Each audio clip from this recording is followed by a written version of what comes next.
Hey guys, Godzilla from Hell here with I don't want to say a team building episode because it's a pretty much the same team I used last time with a couple additions and changes.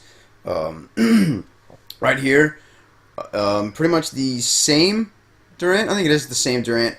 My policy was if it ain't broke, don't fix it. This thing did a lot of work throughout this session, so I definitely kept him around.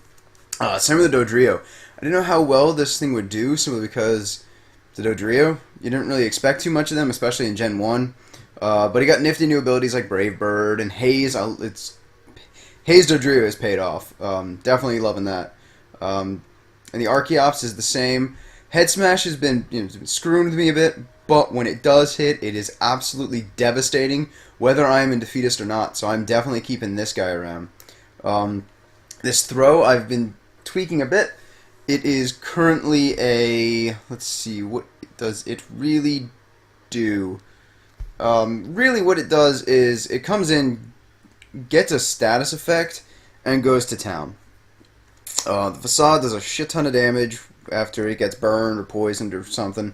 Probably not paralyzed, that sucks. Storm Throw, I watched a video and I decided to switch this out instead of Superpower because it does the same damage. Poison Jab for the nasty fairy types, and instead of knockoff, I have Ice Punch.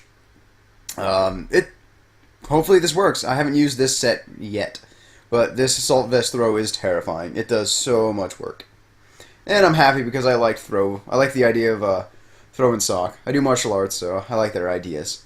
But yeah, that's why I use them. All right, next we have an Uxie. Instead of the Mesprit, I decided, since it was going to be a pure utility, it didn't need a lot of attack power or speed. I wanted it to have a lot of defenses.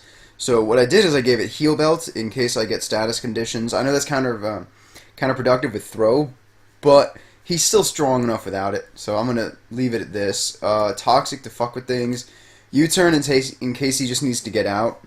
And Stealth Rock for setting up on the field. So this is more of a utility one than anything. I give it lefties just to save with it. The EV spread I'm using, I try to get its HP defenses as even as possible.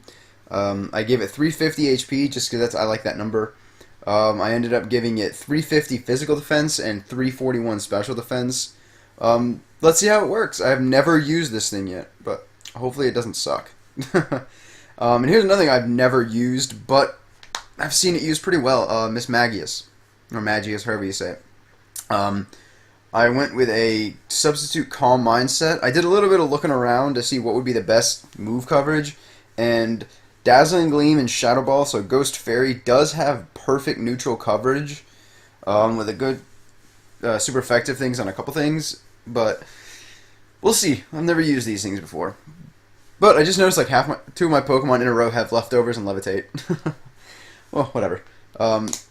So what I did with this is I ended up giving it... I wanted to hit 300 for its special attack. I like that number. It's a good number. I got its special defense to 265. I might tweak these a little bit before. I might lower its attack and raise its defense. Make it a bit bulkier. I like the max out speed just in case I can get around things. 105 base speed is pretty nice. It's a weird number, but it's pretty nice. So yeah, I'm going to probably tweak this thing just a wee bit before I get the matches going, but alright, like I said, it wasn't a true sim building, I just had a couple little additions and changes I made to the team, but thanks for watching. I'm Godzilla from Hell. Remember to, what are those things, like, comment, subscribe if you enjoyed the video, and peace out.